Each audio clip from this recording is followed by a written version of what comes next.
They said Margaret and Walter had finally lost their minds. In a town where gossip spread faster than wildfire, the elderly couple had become the favorite joke at every dinner table. Why? Because they had just spent their last $3 on what people called the smallest house in America. It was a tiny structure, barely visible beneath decades of overgrown weeds, sitting forgotten at the edge of an abandoned property. Neighbors drove by slowly, pointing and laughing, asking if they planned to live inside a shoebox. But Margaret would just smile, holding Walter's hand tightly, because she felt something nobody else could see. What nobody knew was that behind that cracked wooden door wasn't just dust and spiders. There was something waiting, something that would avenge every cruel laugh, every mocking photograph, every whispered insult. Prepare yourself, because what happened when they finally stepped inside will prove that revenge sometimes comes wrapped in the most unexpected packages. Before we reveal what Margaret and Walter discovered, I want to ask you something. Do you believe that the universe has a way of balancing the scales? If you believe in justice, in karma, in moments when the mocked become the mighty, subscribe to this channel right now. Hit that like button so this story can reach people who need to believe that their moment of vindication is coming. Because what you're about to hear will change how you see patience, dignity, and the sweet taste of being proven right. Now let's go back to the moment when Margaret and Walter hit rock bottom, and how $3 became their weapon of revenge. Margaret Sullivan sat in the hospital billing office, her hands trembling as she read the final notice. Walter sat beside her, thinner now, weaker, but alive. That was what mattered. He was alive. The cancer had tried to take him, but Walter Sullivan was a fighter. After 18 months of chemotherapy, radiation, and 3 surgeries, he had beaten it. The doctors called it remarkable. Margaret called it a miracle.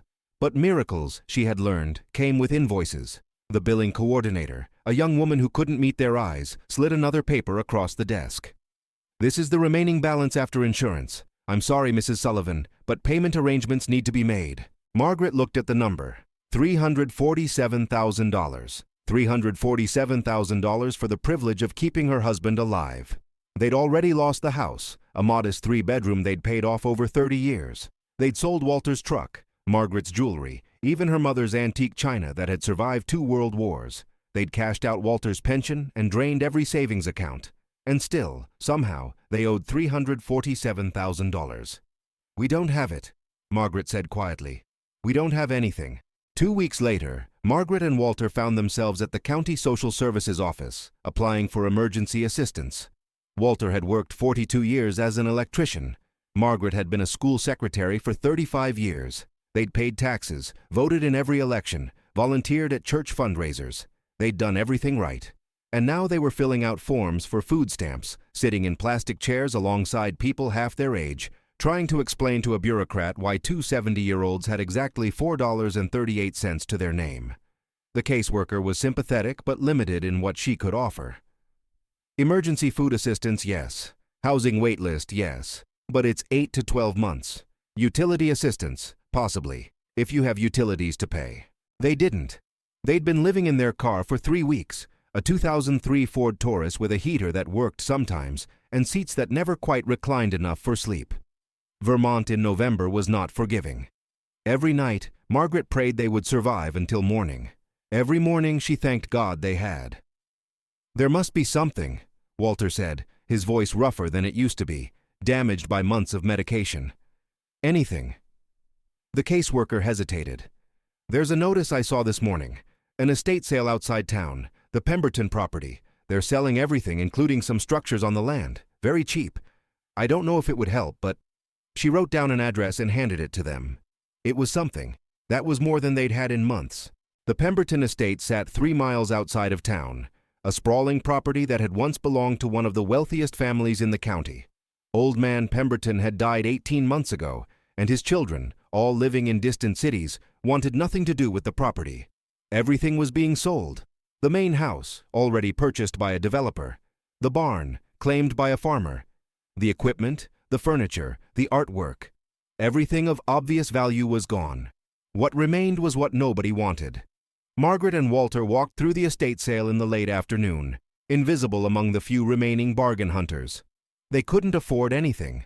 A lamp for $15 was beyond their reach. A box of books for $8 might as well have been $800. They were about to leave when Margaret noticed a hand-painted sign nailed to a tree near the edge of the property. Tiny structure, back corner, sold as is, needs removal or purchase of land parcel, $5 or best offer. "Walter," she said, "look." They walked together toward the back of the property, past the main house, past the empty barn, into an area where the manicured grounds gave way to wild growth. And there, almost completely hidden by years of unchecked vegetation, was a structure. It was tiny, perhaps 12 feet by 12 feet, if that. The walls were weathered wood, gray and cracked with age. The roof sagged dangerously in the middle. Vines covered every surface, so thick in places that the structure looked like a natural hill rather than something man-made. One window was broken, another so dirty it was opaque. The door hung crooked on rusted hinges.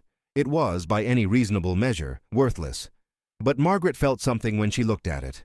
A pull, a recognition, something she couldn't explain but couldn't ignore. "I want it," she said. Walter looked at her, then at the structure, then back at her. They'd been married 48 years. He knew when his wife felt something that couldn't be argued with.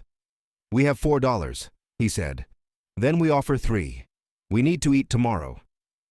The estate manager, a tired man in his 60s who just wanted this job finished, looked at them with barely concealed pity when they made their offer.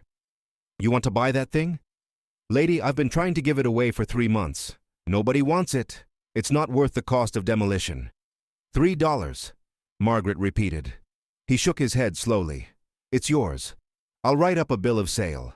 You're buying the structure and the quarter acre it sits on. The land's worthless too, basically unusable, but it comes with the structure. Sign here." They signed. They handed over 3 of their last $4. They received a handwritten bill of sale and an old key that looked like it belonged in a museum. They now owned property. They now owned a home. The laughter started before they even left the estate sale.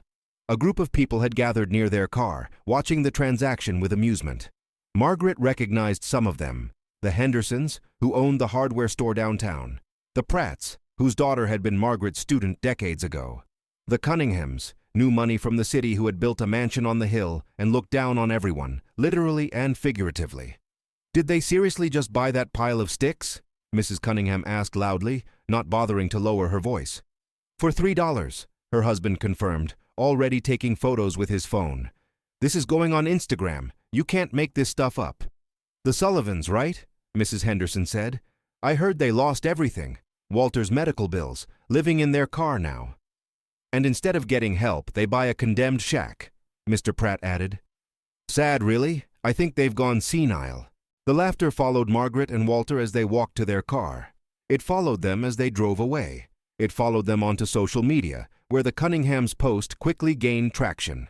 "Local elderly couple buys house for $3, plans to live in it. Is this what happens when you don't save for retirement?" The comments were cruel. The shares multiplied. Within 2 days, Margaret and Walter Sullivan were a regional joke. But Margaret didn't care about the laughter. She cared about the feeling she couldn't shake, the certainty that they were exactly where they were supposed to be. The next morning, they drove to their property. Their property. Those words felt foreign and sacred at the same time. They parked the Taurus as close as they could and walked the rest of the way, carrying the few tools they had left. A hammer, a screwdriver, a flashlight, work gloves they'd found in a donation bin. The structure looked even worse in daylight, but Margaret approached it like a surgeon approaching a patient, carefully, respectfully, looking for what was beneath the surface. Walter began clearing vines from the door while Margaret walked the perimeter. The walls beneath the vegetation were solid. Old, yes. Weathered, absolutely. But solid. Whoever had built this had built it to last. "Maggie," Walter called. "Door's clear. You want to do the honors?" She took the old key, fitted into the lock, and turned. The mechanism resisted, then gave way with a grinding click. She pushed the door. It didn't move. Walter put his shoulder to it and pushed harder. With a groan of wood and metal, it swung inward. The smell hit them first. Decades of must and mildew. Trapped air finally released. But beneath that, something else. Something like old paper and aged wood and history. Walter clicked on the flashlight and swept it across the interior. The space was small but surprisingly intact. A wooden floor, dirty but solid. Walls that had been protected from the worst of the elements by their vine covering. A ceiling higher than expected, maybe 9 feet, making the tiny footprint feel less claustrophobic. And there, on the far wall, illuminated by Walter's flashlight, was a carving. "Maggie," Walter breathed. "Come look at this." She crossed the small space and stood beside him, looking at what the light revealed. Carved deep into the wooden wall, in letters that had been made carefully and deliberately, were initials and a date. E.P. 1842. "E.P.," Margaret said slowly. "Pemberton? This would be almost 180 years old," Walter said. "If it's real." But that wasn't all. Below the initials, carved with equal care, were words. "First Station, Midnight Road, Freedom's Door." They stood in silence, reading the words again. "First Station, Midnight Road, Freedom's Door."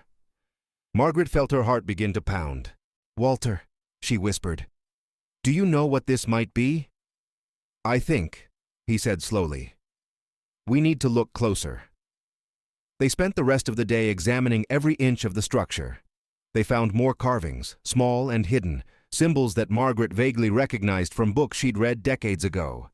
A drinking gourd, a North Star, a series of lines that might have been counting marks, hundreds of them, carved into an interior wall that had been covered by a fallen shelf. By evening, Margaret was certain, but she needed proof. The next morning, instead of returning to the structure, they walked 3 miles to the public library. They had no money for gas, but they had legs that still worked. The librarian, a young woman named Jessica, looked surprised to see them. "Mr. and Mrs. Sullivan? I heard you were... I saw online. We need to research something," Margaret said, ignoring the implications. "Local history, the Pemberton family, and anything you have about the Underground Railroad in this area." Jessica's expression shifted from pity to curiosity. She led them to the local history section and pulled several boxes of archived materials. "We have quite a bit, actually. The Underground Railroad ran through Vermont on the way to Canada. There were several documented stations in this county, but some were never confirmed. They researched for 6 hours. They found references to the Pemberton family going back to the 1830s. They found Ezekiel Pemberton, the patriarch, whose initials would have been E.P. They found letters he had written, carefully preserved, speaking in coded language about packages and deliveries and the Midnight Road. And they found a map, hand-drawn in 1847, showing suspected Underground Railroad routes through the county. One route passed directly through what was now the Pemberton property, with a small X marking a location at the back corner of the land, exactly where their tiny structure stood. "Oh my God," Jessica whispered, looking at the map. "Oh my God, this could be..." "A documented Underground Railroad station," Margaret finished. "One of the lost ones. The ones they never found." Walter squeezed Margaret's hand. "We need experts," he said. "We need someone who can verify this officially." The verification process took 3 weeks. 3 weeks during which Margaret and Walter continued living in their car, continued being mocked by the town, continued seeing their faces shared on social media with cruel captions. 3 weeks during which historians, archaeologists, and preservation specialists descended on their tiny property and excavated, photographed, documented, and confirmed. The structure was authentic. It was built in 1842, making it one of the oldest surviving structures in the county. The carvings were genuine, matching known Underground Railroad symbology. The counting marks on the interior wall, when fully uncovered, numbered 347. 347 people who had passed through this tiny space on their journey to freedom. Dr. Helena Cross, the lead historian from the State Preservation Office, called a press conference on the Sullivan property. The same people who had laughed at Margaret and Walter now stood awkwardly at the back of a crowd of reporters, historians, and preservationists. "What we have here," Dr. Cross announced, "is one of the most significant historical discoveries in Vermont in decades. This structure, purchased by Margaret and Walter Sullivan for $3, is a confirmed Underground Railroad station. It sheltered an estimated 347 escaped slaves on their journey to freedom in Canada. Its historical value is incalculable." She turned to Margaret and Walter, who stood quietly beside her. "The Sullivan have been offered immediate listing on the National Register of Historic Places. They have been offered a state preservation grant of $200,000 for restoration. They have been offered partnerships with the Smithsonian and 3 major universities for ongoing research and documentation." The crowd murmured. $200,000, for a structure they'd bought for $3. But Dr. Cross wasn't finished. Additionally, she continued, our research has uncovered something else significant. Ezekiel Pemberton, who built this station, was one of the original founders of this town. His founding documents, which we discovered hidden beneath the floorboards of this structure, grant perpetual historical rights to this land and its steward. Those rights include water access and, more significantly, undocumented mineral rights to a substantial portion of land that was never properly transferred in subsequent sales. The crowd went completely silent. Our preliminary assessment suggests that the Sullivans' legal claim, as owners of the founding structure and the discovered documents, could be worth between $2 and $4 million. The silence broke into chaos. Reporters shouted questions. The Cunninghams, who had posted the mocking photos, looked like they might faint. The Hendersons and the Pratts suddenly couldn't meet Margaret's eyes. But Margaret wasn't looking at any of them. She was looking at Walter, who was looking at her, both of them remembering every cold night in the car, every cruel comment, every moment they'd been treated as less than human because they had nothing. 347 escaped slaves had passed through their tiny structure on the way to freedom. 347 people who society had said were worthless, who had proven their worth by surviving, by persevering, by reaching freedom against impossible odds. And now Margaret and Walter, who society had said were worthless, had been vindicated by those same 347 souls. The news spread faster than the mockery ever had. The couple that everyone laughed at, the senile old people who bought a shack for $3, were now owners of a national historic site worth millions. The social media posts mocking them were hastily deleted. The Cunninghams issued a public apology that fooled no one. People who had laughed now claimed they'd always known the Sullivans were special. Margaret and Walter said nothing. They didn't need to. Their silence was louder than any response. 6 months later, the tiny structure had been restored with historical precision. A small museum and education center had been built beside it, funded by grants and donations. The Sullivan Heritage Foundation, named after Margaret and Walter, had been established to preserve the site and continue research into the Underground Railroad's presence in Vermont. But the Sullivans had made decisions that surprised everyone. The mineral rights, potentially worth millions, were donated to create scholarships for descendants of enslaved people. The water access rights were given to the town, with the stipulation that they could never be privatized. The majority of their settlement money went into the foundation, which now employed 12 people and had already helped document 3 additional Underground Railroad sites in the region. Margaret and Walter kept just enough to live comfortably. A small house, not much bigger than their famous tiny structure, built on the property beside it. A reliable car, money for groceries and medicine and occasional dinners out. That was all they wanted. You could have been wealthy, a reporter asked during an interview. Truly wealthy. Why give it all away? Margaret looked at the structure that had changed their lives. 347 people passed through that door, with nothing but hope and faith. They didn't seek wealth. They sought freedom. They sought dignity. They sought to prove that their lives had value, regardless of what society said. She turned to face the reporter directly. Walter and I know what it's like to be dismissed, to be laughed at, to be treated as worthless. We also know what it's like to be vindicated, to be proven right, to see everyone who mocked us have to eat their words. That feeling, that justice, was revenge enough. We didn't need millions of dollars on top of it. Walter nodded beside her. The best revenge isn't becoming rich. It's becoming proof that they were wrong about you. Every person who visits this site, every student who learns this history, every scholar who studies these records, they're all living proof that Margaret and I were right, and everyone who laughed was wrong. That's worth more than any bank account. The restored structure now receives over 10,000 visitors per year. School groups come from across New England to learn about the Underground Railroad and the brave people who risked everything to help others find freedom. Scholars have published dozens of papers based on the documents found beneath the floorboards. 347 names have been researched and documented. 347 people who were once forgotten now remembered. And at the entrance to the site, there's a small plaque that reads, "This station was saved by Margaret and Walter Sullivan, who purchased it for $3 when everyone else saw it as worthless. They saw its true value. May we all learn to see what others miss." The people who laughed are still living in town. They still see Margaret and Walter at the grocery store, at church, at community events. They nod awkwardly. They make small talk about the weather. They pretend they never posted those photos, never made those comments, never called them senile or crazy or pathetic. But everyone remembers, everyone knows, and every time those people look at Margaret and Walter Sullivan, they are reminded of their own cruelty and the justice that followed. That is the revenge, not wealth, not status, just the quiet, persistent, undeniable truth that Margaret and Walter were right, and everyone who mocked them was wrong. Some nights, Margaret sits on the porch of their small home, looking at the restored structure in the moonlight.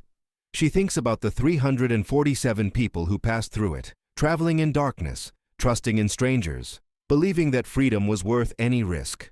She thinks about the journey she and Walter took, their own kind of underground railroad, from security through devastation, through homelessness, through mockery, to vindication.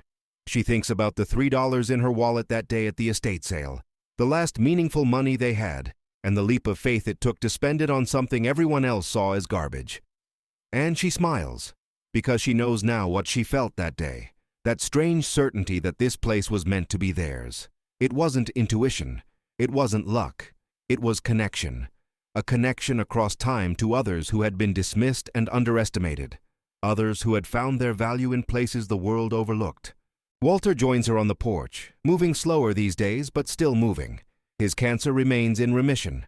The doctors say it's remarkable, his continued health. Margaret knows it's stubbornness, Sullivan's stubbornness. The same stubbornness that made him fight the disease, that made them buy a worthless shack, that made them hold their heads high while the world laughed. Thinking again? He asks. Remembering, she says. Good memories now, though. Yes, good memories now. He sits beside her and takes her hand. 48 years, he says. 48 years of marriage, and you still surprise me. How so?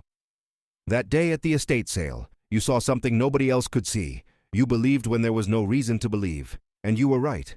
She squeezes his hand. I just felt it. I felt like this place needed us, like we needed it.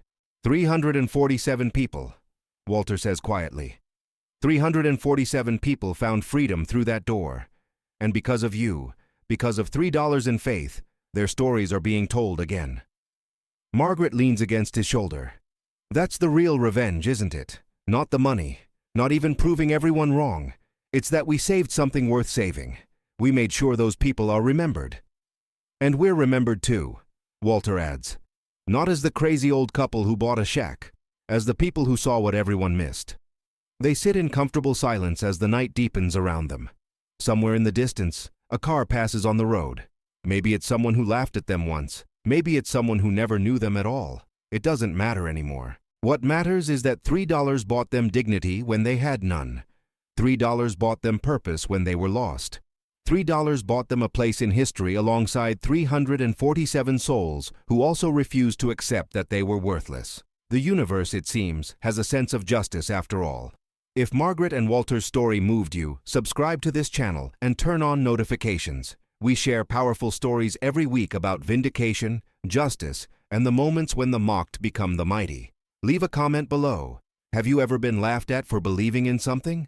Have you ever been vindicated after everyone said you were wrong?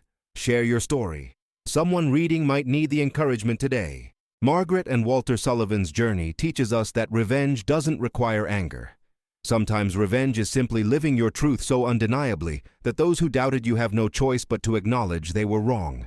Sometimes revenge is patience. Sometimes revenge is faith. Sometimes revenge is buying a tiny house for $3 and trusting that you see something real when the whole world tells you you're blind. The people who laughed have to live with what they did. The Sullivans get to live with what they found. That's not just revenge, that's justice. Thank you for joining us for Margaret and Walter's incredible journey. Share this story with someone who needs to believe that their vindication is coming, that patience pays off, and that sometimes the smallest investments lead to the greatest rewards. We will see you in the next story.